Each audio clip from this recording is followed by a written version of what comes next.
Eu tô aqui com a Lauriane, minha amiga, uma profissional de ponta excelente da reprodução humana, minha amiga pessoal, e uma pessoa que, na meu entender, tem a maior expertise em reprodução humana. Então, é um prazer recebê-la aqui Obrigada, comigo, Cris. para a gente fazer um bate-papo legal sobre endometriose, reserva ovariana e afins. Eu que agradeço o convite. Para mim é uma honra estar aqui. E retribuo o elogio amplificado, né?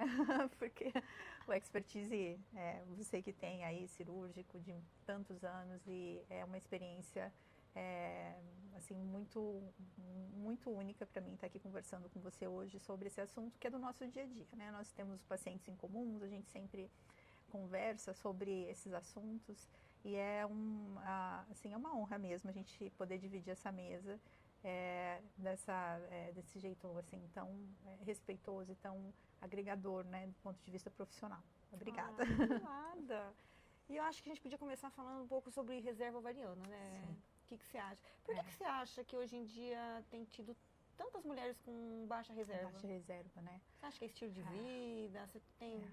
Eu acho que o ponto principal, eu acho que é a questão mesmo da idade, né? Então a idade acaba, acho que é aquele start da mulher, né? Ai, quando que eu vou começar a pensar em ter filho, em família? Acaba sendo mais tardio do que era antes. Acho que esse é o ponto principal. Mas se a gente for comparar, né, assim, atualmente, há anos, realmente a gente percebe, né, Cristian, mesmo nós que temos aí mais de 20 anos aí de estrada, né, de experiência, já, eu estava lembrando do dia de uma formada aqui da UEL, né, e a gente percebe que teve uma diferença, Sim, né. principalmente mulheres jovens, né? Mulheres jovens com baixa reserva.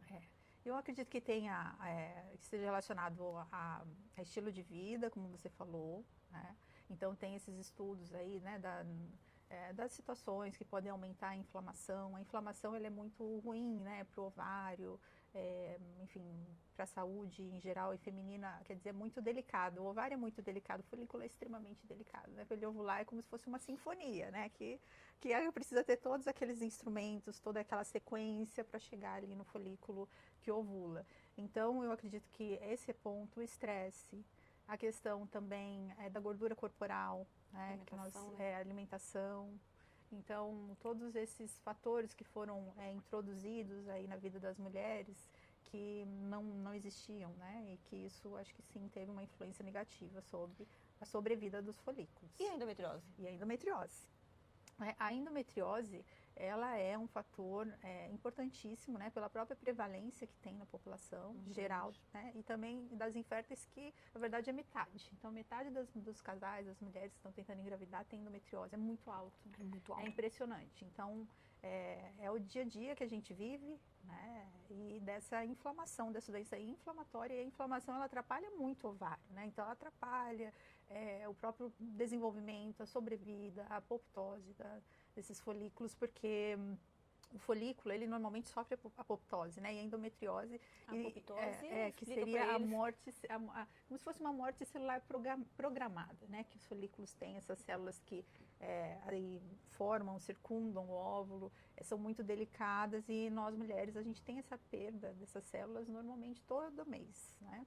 E a endometriose, por muitos anos, né, Christian, a gente viveu na época que ainda tinha um dilema em relação a isso, em que não se admitia que a endometriose ela interferia na reserva ovariana. E hoje em dia já tem muitos estudos, né, e a influência negativa dessa inflamação sobre a sobrevida desses folículos, tanto que a endometriose hoje em dia ela é indicação de congelar os óvulos. Sim, isso é um ponto importante. Então, a inflamação, ela tem graus diferentes, né, que a gente imagina ali, você vive todo dia essa situação, mas a gente, como médico de reprodução, a gente sempre fica tentando entender, né, como que é essa inflamação para aquela paciente específica, e muitas vezes não é correspondente, né, aquela endometriose a gente acha que é leve, mas a inflamação é grande, a reserva já está lá embaixo, e quase não tem necessariamente a doença tem que estar no ovário para ela diminuir. Exatamente. Né? E é isso que às vezes assim, existe uma dificuldade de compreensão, muitas vezes, dos colegas, né, Christian? Assim, e muitos nem investigam, né, reserva ovariana. Então, eu fico, assim, feliz da gente dividir essa conversa e a gente falar sobre esse ponto crítico, porque, por exemplo, a Christian, ela sempre pede a os exames, né? Sempre faz investigação da reserva ovariana. Então, ela tem uma visão ampla da mulher, do que ela quer, né, em termos de futuro reprodutivo. Não é só o ponto da endometriose isolado, né? Mas tem colegas que muitas vezes não tem essa preocupação na mulher jovem. Mesmo mulheres jovens com endometriose, a gente vê que tem. Sim, que tem gente que tem, nossa, nada de óvulo. Né? E esse é um problema, né, Christian? Porque às vezes, assim, com o tempo, a hora que a gente vai ver, às vezes está com quase nada de óvulo. Bom, você sabe, a gente vive isso dia a dia.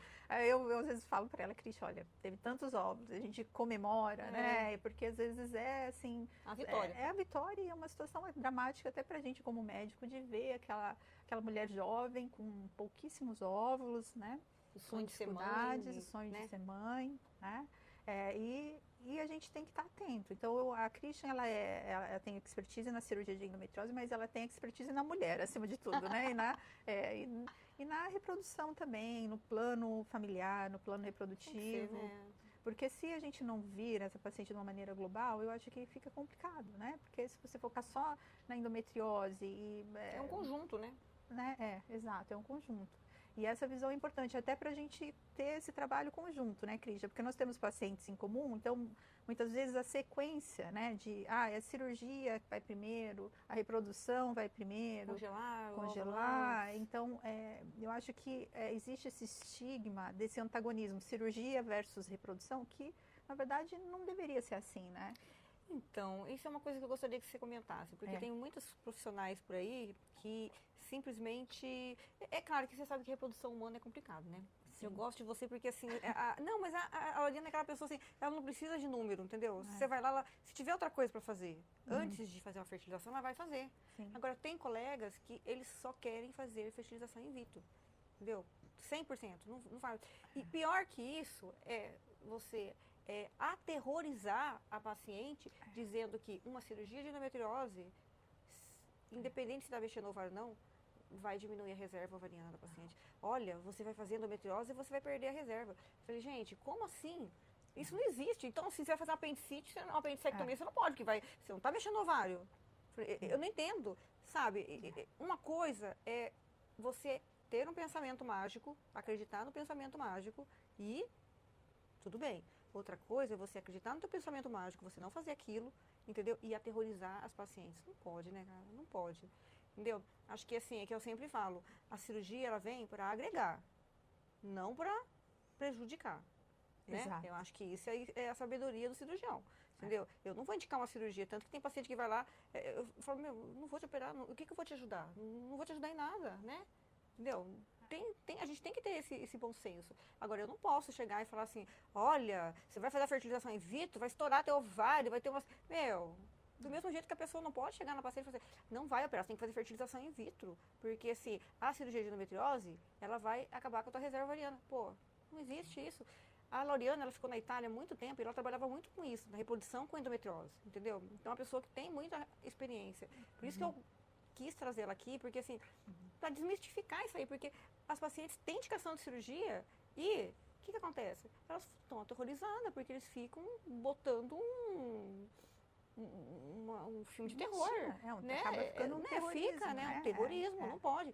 Eu não sei nada de fertilização in vitro. Quando eu não sei, ou eu vou estudar, ou eu fico quieta. Ou encaminho para quem sabe. O que eu não posso eu não fazer reprodução humana, é isso que a pessoa não é cirurgião. Entendeu? Mas por quê? Porque o dinheiro. Eles pensam primeiro no dinheiro. Por quê? Porque tem muitos casos que, com a cirurgia, ela vai engravidar espontânea. E daí a pessoa que precisa de número, que só pensa no dinheiro, não pensa na paciente como um todo, ela não vai. Não é? Exatamente. Inclusive, a questão da cirurgia da endometriose é o contrário, na verdade, né? A cirurgia da endometriose, os estudos dizem que ela reduz a inflamação, né? Porque retirando as lesões completamente, e isso que, na verdade... Completamente, não ir lá futricar, queimar, ficar... Ai, Jesus amado, viu? Todo mundo faz endometriose, todo mundo, né? Sai lá, fica pipocando que nem galinha. Pi, pi, pi, pi, pi, pi, pi, pi, pi. Aí gruda tudo, daí tem a doença, o grude, ó. Depois no fim vai Ressecção. acabar para você, né, Cris? Vai Não, chegando para esse você dia, e ó, daí tá semana eu cheio de operei fibrose. Quinta cirurgia, menina, da paciente. Nossa, Cris. Quinta. Não, tem que saber fazer a cirurgia, né? Esse E é não um é ponto, fácil, pô. Não é ponto fácil. principal, e é para poucos, poucos têm essa habilidade, essa expertise e experiência, né?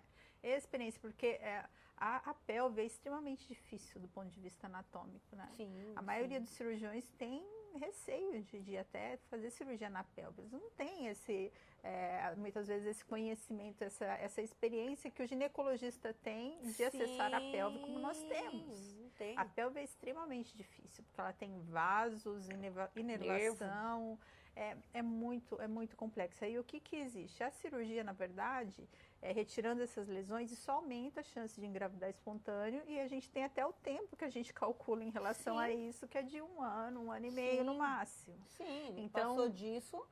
Então, na verdade, é o contrário desse terrorismo, né? Então, a cirurgia, ela acaba melhorando a condição ali do microambiente pélvico, porque não é só a questão anatômica, não é só o peritônio, o ovário, o útero, processo inflamatório. tem substâncias ali, neurotransmissores, fatores endócrinos, que nós não conhecemos completamente, e que interferem no folículo, porque como eu falei para vocês, o folículo é extremamente delicado, é uma estrutura muito delicada. Se tem algum sinal ali que atrapalha o desenvolvimento dele, ele bloqueia, ou então ativa aquela que nós conversamos da morte celular programada. Então, é muito delicado o ovário, o folículo, e essa inflamação, ela afeta muito negativamente o ovário, né, o folículo e a reprodução em si. Então, por isso que a cirurgia, retirando essas lesões e melhorando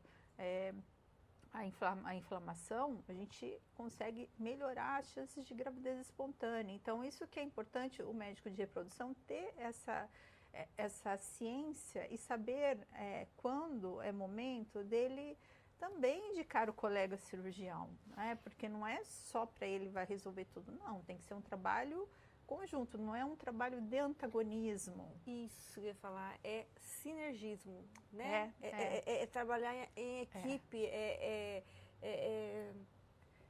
ninguém compete com ninguém, ninguém é melhor que ninguém, um complementa o outro, não é? Exato, é um complemento, exatamente. É que nem eu falo, tem paciente minha que tem indicação de fertilização in vitro. Sim, né? Sim. Eu sempre falo, ó, todo congresso que nós vamos é uma briga, 50% tem que operar, 50% não tem que operar, é aquela rolo. Na minha opinião, eu sempre oriento, guarda teu embrião, trata endometriose, depois você implanta. Por quê? Minha visão, não sei se estou errada, mas por quê? Você vai para um tratamento extremamente complexo, caro, extenuante, fisicamente, emocionalmente, financeiramente, você tem que eliminar tudo que pode dar errado. Concorda? Sim. Entendeu? Agora, o que é? Tem alguns colegas aí que fica 1, 2, ainda 10ª fertilização in vitro e manda para operar. Não. Aí, assim, a pessoa já gastou tudo que não tinha, já tá quase separada, porque é uma coisa coisa de louco, entendeu? Sim. Eu acho que falta mesmo o trabalho conjunto, né? Saber... Não é concorrência, Não é pensar na paciente. Acho que o principal é a paciente, é agregar. Agregar e saber fazer, pensar, como a gente sempre conversa, pensar no paciente, em primeiro lugar, não pensar em você e onde que você vai poder ajudar o paciente. É conversar, diálogo. Pensar qual que é a melhor estratégia para o paciente naquele momento. E mesmo se não é a tua área, se você não é cirurgião de endometriose, se a melhor estratégia naquele momento é cirurgia, você saber indicar um colega competente nessa área, indicar para a cirurgia, porque pode engravidar espontâneo. Eu acho que para o médico de reprodução não existe satisfação melhor e maior que quando tem uma gestação espontânea, né? Porque é a sinfonia da natureza. Você pensa assim, a maioria não. entendeu? E, infelizmente, o dinheiro fala mais. Mas a gente é o que a gente vê. Você veja, eu agora, com pacientes, assim, como você falou, Cris, olha, vai agora para a FIV, não achei que não completou ainda os embriões. A gente ter essa conversa de Diálogo, né? De sequência. É um relacionamento. É um relacionamento, exato, profissional, um trabalho conjunto quem ganha com esse trabalho conjunto é a paciente. É o casal. Então, a gente saber também ter o momento de você indicar o colega, você ter essa humildade, né? Às vezes a questão do ego, muitas vezes a gente percebe que o ego, em alguns colegas, acaba falando mais alto, mas a questão da cirurgia é muito bem de cada paciente engravida espontâneo e eu acho que não existe melhor satisfação do que essa. Sim, para todo mundo, né? Existem trabalhos, quer dizer, a Christian faz parte desse grupo, trabalhos que foram publicados há mais de 10 anos sobre isso, exatamente de um aumento da gravidez espontânea após a cirurgia de endometriose. Sim. Né? E claro, eles, assim, para terem esses dados, um número, né? Expertise, método, ciência. É isso que a gente quer quando a gente orienta uma paciente num direcionamento X ou Y. Né? Mas, assim, saber a indicação da cirurgia, eu acho que todo médico de reprodução deveria também ter essa consciência, né? Porque uma paciente jovem, com a reserva ovariana normal, espermograma normal, trompas funcionantes, para mim, se ela tiver endometriose profunda, a melhor estratégia é fazer cirurgia primeiro. Né? Principalmente se ela tiver dor, se tiver outras situações, né, ali associadas. Então, a gente ter essa humildade e encaminhar para o colega. E se for um caso, por exemplo, mais complexo, por exemplo, uma de baixa reserva que a gente vê... Tem que congelar antes, e daí o cirurgião precisa ter essa visão, e a Christian, nesse ponto, ela é assim, excepcional, porque ela já tem essa visão mais global da paciente, do casal. Então, primeiro, congelar, conseguir aquele alvo ou de óvulos ou de embriões, fazer a cirurgia e depois transferir o embrião. Sim. Dentro de preferência daquele 1 ano, 1 ano e meio. Então, a gente fazer essa sequência otimiza resultado. Então, você está aumentando as chances para a paciente. Quer dizer, quem está ganhando é a paciente. Então, isso que eu acho que é importante a gente ter essa ideia sempre baseada na ciência, né? Na ciência, nos estudos e também assim, no trabalho conjunto entre colegas, porque assim, não tem por que você reter a paciente. Se não é a melhor estratégia para ela, por que você vai reter a paciente só porque você quer ficar com a paciente? Não tem uma justificativa assim. Eu não consigo entender. É umas coisas que acontecem, eu não consigo entender. Eu também não entendo. Não é a medicina que nós praticamos, não é. Então, a cirurgia da endometriose em si, pelo contrário, ela não vai diminuir a reserva, ela vai melhorar as chances de engravidar espontaneamente. Né? Depende quem for... Exato. O expertise são pouquíssimos no nosso país. Ai, Deus do céu. Então, nós temos... Eu falo que endometriose todo mundo faz, né? Faz daquele jeito. Não adianta, né, Christian, só queimar a lesão, né? Não, gente. E olha que eu sou né, da área de reprodução e eu sempre quis assistir às cirurgias das pacientes, né? Sempre quando dá, a Christian me convida, olha só. Ela sempre me convida, Lauriane, vai ter a cirurgia de tal paciente, você pode vir? Quer dizer, para mim, eu como médica de reprodução, eu ver a pelve da paciente, anatomia, ela retirando as lesões, isso não tem preço. Então, eu vou ter uma visão única, né? E eu, quando eu posso, eu vou mesmo, porque isso me acrescenta de uma maneira, assim, única, né? É uma visão da paciente que eu nunca vou ter, né? Porque não é exatamente o que eu faço. Então, mas eu vou ter uma ideia de como é a pelve daquela paciente, quão inflamada está aquela pelve, né?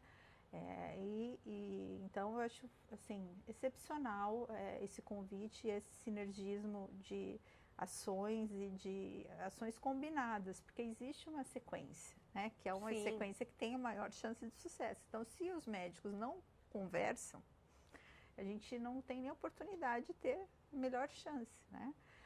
Então, a questão da cirurgia, realmente eu sou muito contra esse terrorismo e esse antagonismo. Terrorismo feio.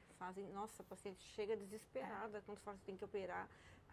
É assustador, cara. Parece filme de terror.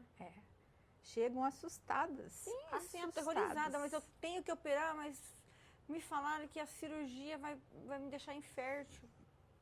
Então, realmente mas um assim, terrorismo. Não é questão assim, se fosse uma coisa que tivesse uma veracidade, tudo bem, mas a pessoa, ela não é cirurgião. Ela tem uma visão daquilo, estrita, entendeu? E não agrega. Eu acho assim, você quer fazer fertilização in vitro? Faz. Tá, mas assim, faz a coisa certa. Sim. Entendeu? Sim. Tem um monte de paciente, gente, milhões de pacientes. Eu acho que o mal da medicina em alguns parâmetros é não pensar na paciente. A gente não pode pensar na gente. Porque se for pensar na gente, eu não faço endometriose. Eu ia fazer outra coisa.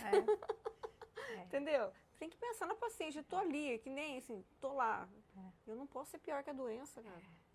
É isso, a gente tem que ter bom pensar senso na paciente, quer dizer, ela está ali, ela está sofrendo e está ansiosa. Como que a gente vai poder oferecer uma estratégia que vai ser melhor chance para ela? Sim, naquele tem momento. Que conversar. A gente não sabe tudo. Cada um tem expertise de uma. E a gente só soma, só ganha isso. É que nem ultrassom. Sim. Né? Tem um colega nosso que começou a fazer ultrassom. Posso assistir a cirurgia para ver as imagens?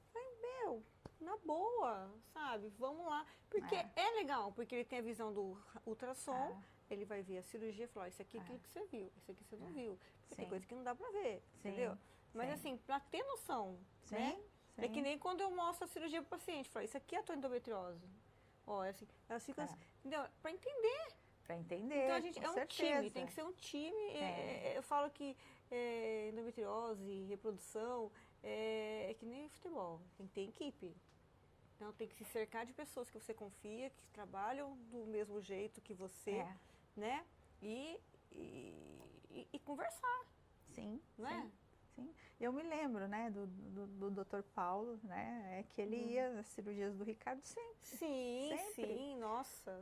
Paulo e a Christian, ela me manda as fotos, né, então assim, eu acho importante, a gente sempre tem essa comunicação, ela me manda as fotos da cirurgia, estava assim, estava assado, teve um mioma, foi feito isso, foi feito aquilo, então realmente é uma situação conjunta, que daí eu vou programar a minha parte baseado no que ela me mostrou, e vai ter essa sequência que é uma sequência que, na nossa visão, vai ter a melhor chance de sucesso para a paciente. Né? Não é para a gente, é para a paciente. Exato. E cada pessoa é de um jeito, uma realidade, né? Exatamente. Não é a gente. A questão infelizmente, queria que mais pessoas tivessem esse pensamento.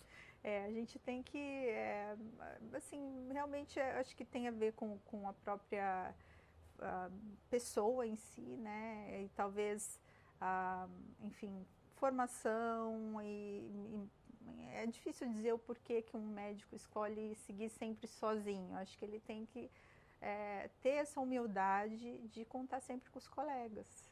Né? Mas, Oriane, a maioria, sim. Infelizmente, nossa área, nossa profissão é muito unida, unida. Entendeu? Eu não sei, é um medo de sabe? É uma insegurança, parece, né? Do ego, eu vou encaminhar. Menina, quem encaminha paciente para mim não é médico. Quem encaminha são as pacientes. Uma fala para outra, outra fala para outra, outra fala para outra. Entendeu? São pouquíssimos médicos que encaminham. Porque fica lá, futricando. Sim. É isso mesmo, isso. E muitas informações erradas, né? Então, como você falou, a paciente chega aterrorizada, com informações erradas, e muitas vezes a gente tem que até mostrar artigo científico para paciente. Eu mando por e-mail, às vezes. Eu mando, às vezes, por e-mail, porque ela chega assustada. Tem paciente, eu tive paciente que já teve acidente de carro antes da consulta, que chega chorando dentro na sala. Então, assim, a ansiedade que eles têm, o sofrimento é muito grande. Cara, É muito grande. Então, não muito tem grande. porquê o médico, acentuar esse processo. Ele tem, teria, né, que acolher e pensar na melhor estratégia naquele momento. Naquele momento, para aquele casal, né? E existe a tecnologia, imagina, do congelamento de embriões. Então, você ter os embriões congelados, tem estudo já, 1, 2, 3 embriões congelados, qualidade X ou Y, né? Qual que é a chance de ter o bebezinho em casa? A gente já tem isso de milhares, estudo de milhares de embriões, centenas de milhares de embriões. Então, é muito fundamentado já. Né? Então, não tem o porquê ainda vir com uma abordagem que a gente fazia muitas vezes há mais de 10 anos. Né? Eu acho que o maior marco na reprodução humana, na minha visão, é o congelamento de óvulo, né? Nossa, ele deu, eu não sei, hoje está mais acessível, né? Mas eu acho que não tem preço isso, cara. Não. Você dá a escolha para a paciente, entendeu? A paciente vai escolher se ela quer ou não. Exato. Né? Exato. Eu acho que tinha que ser acessível para todo mundo isso. Tinha. Porque é uma revolução. Sim. Né? Não é a natureza que vai escolher, é você. Hoje a mulherada está demorando para casar, às vezes não tem filho, vai estudar, isso. Então é uma realidade diferente, né? Sim. E infelizmente a medicina evoluiu muito, mas em relação à qualidade do óvulo é igual, igual. É proporcional à idade. Então, assim, você tem um óvulo de 20 anos é X, com 35 é diferente. Né? Então, nós evoluímos muito, mas em qualidade de óvulo, não. Então, o congelamento, eu acho que é um espetáculo. E hoje está revolucionário. É bem... Bem mais acessível do que era anteriormente. E tem até já programas de inteligência artificial que dizem sobre os ovos, assim, características dos ovos e chance de ter o bebezinho em casa. Então, a gente já tem cada vez mais ferramentas de evolução para dar um valor preditivo para aqueles ovos. A maior dificuldade mesmo é a baixa reserva ovárica ou a máxima baixa reserva ovárica, porque às vezes chega para a gente essa questão da retenção, né? Às vezes o cirurgião, né, fica retendo o paciente muito tempo e chega para um procedimento de congelar óvulos ou embriões já, por exemplo, com o antimileriano de 0,00 alguma coisa. Nossa. Então, aí já é muito difícil, não tem tecnologia que vá aumentar a chance, né, daquele casal, ou não tem tecnologia que vá corrigir essa situação, né? Porque quando a gente tem baixa reserva ovárica, já o ovário já tem um funcionamento diferente, ele já, né, normalmente os androgênios já estão baixos, então o importante é saber o timing de cada paciente, de cada casal, né? E saber o momento certo mesmo, qual que é a estratégia melhor naquele momento, orientar, pensar no futuro, porque congelamento, gente, não tem data de validade, quer dizer, o óvulo pode ficar congelado ali o tempo que for, os embriões. Quanto tempo, mais ou menos? Não tem tempo, é indeterminado, porque daí fica lá no nitrogênio líquido, né? E nós temos embriões que foram transferidos aí já mais de 25 anos. Nossa, que legal. De congelamento, então tem muito já de informação que a gente tem, de dados mesmo, e que os dados são muito consistentes já, porque são centenas de milhares de embriões. Os estudos sempre são muito grandes, assim, na maioria dos casos, esses estudos mais emblemáticos, eles contam com centenas de milhares de embriões, porque a gente já tem acesso à biópsia, são países que têm assim, a reprodução assistida aí num volume muito grande, né? Então a gente já tem muitas informações. E é importante saber o timing, né? E saber a sequência melhor, né, para aquela paciente. Então, tanto do médico da reprodução quanto do cirurgião. Acho que o médico da reprodução tem que identificar, olha, não, agora é melhor que ela vá para a cirurgia, porque a melhor chance dela é engravidar espontaneamente, né? Então, isso que precisa o médico da reprodução também recuar quando é necessário. E até melhorar a chance de uma implantação, né? Sim, e depois a chance da implantação. Então, a sequência, congelar a cirurgia, implantar depois, né? Fazer a transferência embrionária depois. E tem também o tempo de fazer essa transferência embrionária. Então, isso é que a paciente precisa ficar orientada também, né? E a gente trabalhar junto, sem ter né, esses medos, esses antagonismos, que eu acho que quem perde, quando acontece isso, quem perde é a paciente, né, Christian? Sim.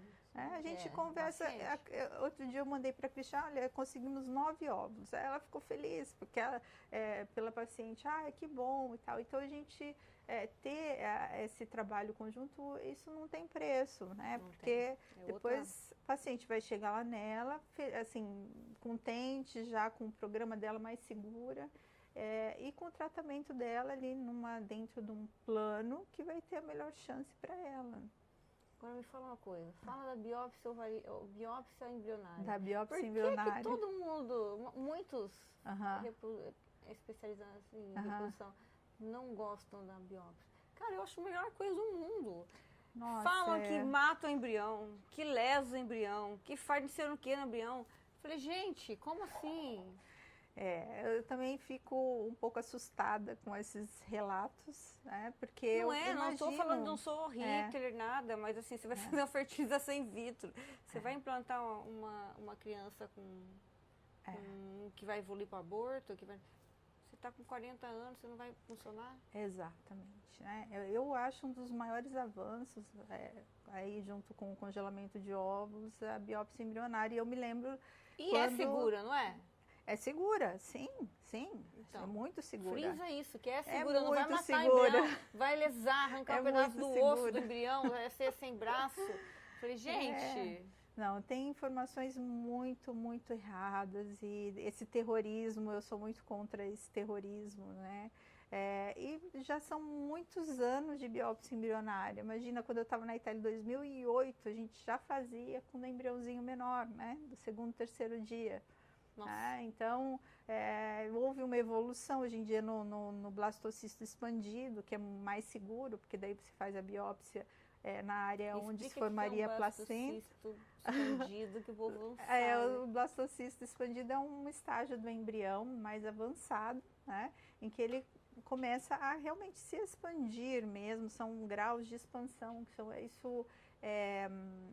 isso é medido, né? Isso é também dado uma nota ali, né, no laboratório de reprodução, e com isso a gente tem cada vez mais assim separada a área que vai formar o embrião e a área que vai formar a placenta. Então a biópsia é feita na área que vai formar a placenta. Então isso é importante. Então não vai pegar e arrancar um olho da criança na biópsia. Exatamente. Não é? Exatamente. E tem que ter expertise, é treino. Tecnologia, tem que ter um laboratório de qualidade, né? Profissionais treinados que saibam fazer essa técnica, mas é meu dia a dia. Imagina o que ganha a paciente com essa técnica. Nossa. Ao invés de você fazer uma transferência do embrião às cegas, que, por exemplo, com 40 anos, a maior parte dos embriões vai ter alterações, né? E pode ou não implantar uma FIV, ou então gerar um aborto, né? Ou então malformações incompatíveis com a vida, que a pessoa fica até o final. Então imagine você ter isso em mãos e poder assim, evitar essa situação, né? Porque a primeira causa, né? A primeira causa de aborto, a primeira causa da não implantação é a aneuploidia. Sim. Então essa situação, esse foi o objetivo maior da biópsia embrionária. E hoje em dia é o dia a dia de muitas clínicas, é o meu dia a dia. Eu fico muito feliz de poder oferecer essa oportunidade para as pacientes. E, na verdade, é o mundo que oferece essa oportunidade. É uma técnica muito segura. Quando é indicada? É indicada principalmente pela idade da mãe. Então, hoje em 75 dia, indiano? a partir dos 38 anos. 38? 38 anos. Também tem os fatores masculinos, então o espermatozoide, quando tem uma alteração importante de qualidade também, a gente indica a biópsia. No caso, por exemplo, das translocações cromossômicas, doenças genéticas. Então, nas doenças genéticas, hoje em dia, a gente pode...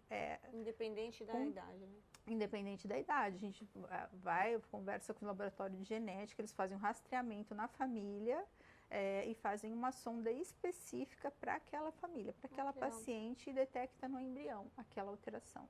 Legal, né? Então, é um avanço e, na verdade, a gente, com essa técnica, a gente evita muitas vezes sofrimento para aquele casal, para aquela paciente. Evita, né, aborto. Nossa, às vezes, assim, tem histórias que eu fico muito sensibilizada, que chegam 6 abortos, 7 abortos. Eu acho que o pior de que não engravidar é o aborto. Porque o aborto cria uma expectativa, né? É muito complicado. Sim. Então, é a evolução. Eu acho que é a evolução, a tecnologia, reprodução, quer dizer, laboratórios sérios, né, de qualidade. Eu acho que eles falam muito mal da biópsia, minha visão leiga, né, não é da minha área. Porque, assim, geralmente quando vai para uma biópsia é uma paciente com mais idade. Tem baixa, não tem óvulo. Então, assim, às vezes não sobra nada para transferir. E além de transferir, você vai fazer biópsia, não sobra. Então, a expectativa, tem gente que não importa com isso. Importa engravidou, o beta tá positivo, agora se não foi pra frente, né? Entendeu? Mas não pensa. Por quê? Porque assim, deu certo a reprodução. Implantou, deu positivo, não foi pra frente, não foi pra frente.